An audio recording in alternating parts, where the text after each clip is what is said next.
शेवगाव नगर परिषद स्थापनेपासून आजपर्यंत शहरातील नियमबाह्य बांधकामं त्वरित पाडावीत. वंचित बहुजन आघाडीच्या वतीनं शेवगाव नगर परिषदेला दिलेल्या लेखी निवेदनात शेवगाव नगर परिषद स्थापनेपासून आजपर्यंत शेवगाव शहरातल्या व्यावसायिकांनी जी नियमबाह्य बांधकामं केली आहेत त्या धनदांडग्यांची चौकशी करून ही बांधकामं निष्कासित करावीत. यासाठी 20 मार्च रोजी वंचित बहुजन आघाडीच्या वतीनं प्रदेश उपाध्यक्ष प्राध्यापक किसन चव्हाण यांच्या नेतृत्वात जोरदार थाली बजावा आंदोलन करण्यात आलं. यावेळी शेवगाव नगर परिषदेचे निष्क्रिय अधिकारी तसंच मनमानी अरेरावी करणारे अधिकारी यांच्या विरोधात जोरदार घोषणा देण्यात आल्या.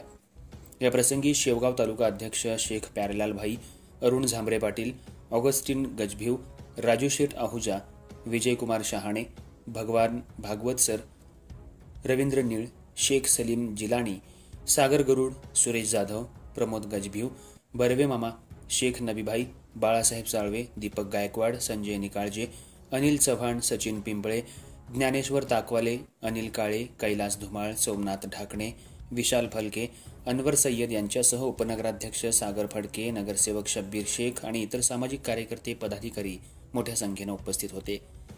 शेवगाव नगर परिषदेनं नगर परिषद स्थापन झाल्यापासूनची सर्व व्यावसायिक बांधकामांची सखोल चौकशी करून परवानगी देताना ज्या अटी आणि शर्ती नगर परिषदेनं घालून दिलेल्या आहेत त्यांची काटेकोर अंमलबजावणी केली नसेल तर त्यांची चौकशी करून ती नियमबाह्य ठरवून निष्कासित करण्यात यावीत असं लेखी आश्वासन दिल्यानं तात्पुरतं आंदोलन स्थगित करण्यात आलं.